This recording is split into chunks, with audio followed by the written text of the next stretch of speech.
आप देख रहे हैं अल्फा डिफेंस हिंदी में आपका स्वागत है।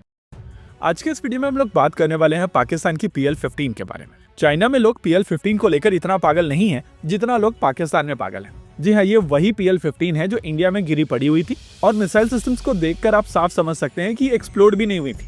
लेकिन समहाउ पाकिस्तान में क्लेम किया जा रहा है कि भारत के एक रफाल फाइटर जेट को PL-15 यूज करते हुए 200 किलोमीटर की दूरी पर मारकर गिरा दिया गया। कुछ लोग तो इसको और ज्यादा एग्जैजरेट करके 300 किलोमीटर की दूरी पर मार रहे हैं। PL-15 की रेंज पाकिस्तान में एक इतना बड़ा टॉपिक है जितना बड़ा टॉपिक भारत में सलमान खान की शादी या पाकिस्तान में ही वो ऑरेंज कलर की पॉकेट वाला आदमी, जी हाँ यही औरंगजेब, इसकी सेंटर ऑफ ग्रेविटी नहीं थी। इस समय पाकिस्तान एक ऐसी सिचुएशन में है जहां पर लोगों को स्टोरीज की आवश्यकता है क्योंकि उनके बेसिस की कुछ इस तरीके की फोटोग्राफ्स निकलकर सामने आ रही। नेचुरल है कि इस चीज को डिपेंड करने के लिए आपको अलग अलग तरीके की स्टोरीज बनानी पड़ेंगी और इसी सीरीज में पाकिस्तान की तरफ से ये स्टोरी बनाई जा रही है। आइए समझ लेते हैं PL-15 को। PL-15 एक चाइनीज BVR मिसाइल सिस्टम है जिसमें डुअल पल्स का प्रयोग किया जाता है। आमतौर पर सिंगल पल्स की तुलना में डुअल पल्स वाली मिसाइल सिस्टम्स ज्यादा रेंज रखती हैं। इसके अलावा इनका नो एस्केप जोन भी कंपैरेटिवली ज्यादा बड़ा होता है। देखिए, आमतौर पर सॉलिड पल्स का प्रयोग करने वाली मिसाइल सिस्टम्स के साथ में एक परेशानी होती है। ये सॉलिड पल्स जब स्टार्ट हो जाती हैं तो ये तब तक नहीं रुकती जब तक इनका फ्यूल पूरी तरीके से खत्म नहीं हो जाता और कई बार आपको कंटिन्यूअस थ्रस्ट की आवश्यकता होती भी नहीं है। ऐसी सिचुएशन में ये फ्यूल वेस्ट हो जाता है और उसी चीज को कंजर्व करने के लिए 2 पल्स का प्रयोग किया जाता है। पहली पल्स जब पूरी तरीके से जल जाती है तो मिसाइल सिस्टम ऑलरेडी एक मोमेंटम गेन कर लेती है और कुछ समय तक इसी मोमेंटम के साथ में ये हवा में उड़ती रहती है। जैसे ही ये मिसाइल सिस्टम डिसेलरेट होना शुरू होती है तो दूसरी पल्स ट्रिगर हो जाती है और इसी वजह से 2 पल्स वाली मिसाइल सिस्टम उतने ही फ्यूल के साथ में ज्यादा रेंज प्रोवाइड करती है। इसके अलावा जब air to air missile system अपने टारगेट के करीब पहुंचती है तो उसको एंड गेम कहते हैं और सिंगल पल्स वाली मिसाइल सिस्टम अपने एंड गेम के दौरान कंपैरेटिवली कम एनर्जी के साथ में होती है। डुअल पल्स के केस में क्योंकि आपने कुछ मोमेंटम ऑलरेडी कंजर्व कर लिया था,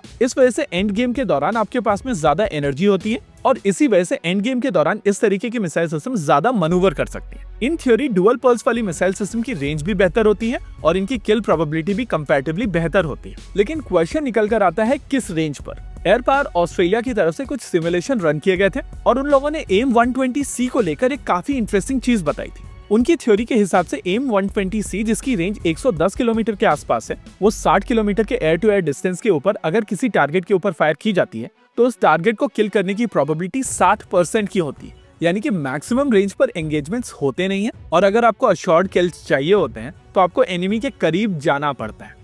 ये जो क्लेम किए जाते हैं 200 किलोमीटर, 300 किलोमीटर, 400 किलोमीटर के, वो basically centre of gravity type की ऑडियंस को एड्रेस करने के लिए ठीक है। लेकिन जिन लोगों को थोड़ी सी भी फिजिक्स और केमिस्ट्री समझ में आती है उनको साफ समझ में आ जाता है कि पाकिस्तानी यहाँ पर वही चीज करने की कोशिश कर रहे हैं जिसके लिए वो पूरे वर्ल्ड में फेमस है। ये फेमस वाली स्टोरी मैं वीडियो के लास्ट में आपको बताता हूँ, लेकिन उससे पहले हम लोग PL-15 को समझ लेते हैं। आमतौर पर सभी air to air missile systems में aluminium as a fuel use किया जाता है, चाहे वो चाइनीज हो, रशियन हो, इंडियन हो या अमेरिकन हो। वहीं अगर आप दूसरे कंपोनेंट्स की बात करें जैसे कि बाइंडर की, तो वो HTPB होता है, यानी कि हाइड्रोक्सिल टर्मिनेटेड पॉलीब्यूटाडाइन। इसके अलावा ऑक्सीडाइजर के तौर पर अमोनियम परक्लोरेट का प्रयोग किया जाता है और ये कंपोनेंट्स आमतौर पर स्टैंडर्ड होते हैं। लेकिन इसके बावजूद अगर ये रेंज डिफरेंस निकल कर आता है तो वो एरोडायनेमिक प्रॉपर्टीज के चलते आता है। और अगर आप बेसलाइन PL-15 और PL-15 एक्सपोर्ट की बात करेंगे तो इन दोनों की डिजाइन बिल्कुल सेम है, इनके प्रोपेलेंट सेम है, इनके डायमेंशन सेम है और इनका फ्यूल कॉम्पोजिशन भी सेम है। ऐसे में एक की रेंज 300 किलोमीटर और दूसरी की 145 किलोमीटर कैसे हो सकती है? अभी आपकी स्क्रीन के ऊपर चाइनीज ऑफिशियल डॉक्यूमेंट है जहां पर साफ दिखाया गया है कि PL-15E की रेंज 145 किलोमीटर की है और उस हिसाब से बेसलाइन PL-15 की रेंज बहुत ज्यादा डिफरेंट नहीं होगी। ऐसे में ये जो 300 किलोमीटर की किल के क्लेम्स किए जा रहे हैं उनको थोड़ी सी फिजिक्स और केमिस्ट्री पढ़नी पड़ेगी क्योंकि सेंटर ऑफ ग्रेविटी से रेंज नहीं बढ़ती है। एनीवेज, मैं आपको एक स्टोरी बता देता हूँ कि आमतौर पर पाकिस्तानीज होते कैसे। कुछ सालों पहले मैं न्यूयॉर्क में था और मेरी एक फ्रेंड मुझे डिनर के लिए एक इंडियन रेस्टोरेंट लेके गई थी। उस इंडियन रेस्टोरेंट में जब मेरी मालिक से बात हुई थी तो उन्होंने बताया कि वो पंजाब से हैं। और जैसे ही मैंने पंजाब सुना तो मैंने उनसे पूछना शुरू कर दिया कि एग्जैक्टली कहाँ से। थोड़ी देर के बाद में पता चला कि साहब रावलपिंडी से और पूरी दुनिया को बताते घूम रहे हैं कि वो इंडियन है क्योंकि उनको क्रेडिबिलिटी चाहिए। आई एम श्योर आप में से बहुत सारे लोगों के ऐसे एक्सपीरियंस रहे होंगे और पाकिस्तानीज आमतौर पर इसी तरीके के होते हैं। इसी के साथ आज के इस वीडियो में रखते हैं केवल इतना ही। वीडियो को अंत तक देखने के लिए धन्यवाद। देखते रहिए अल्फा डिफेंस। जय हिंद। लेकिन आप सेंटर ऑफ ग्रेविटी से बच के रहिएगा।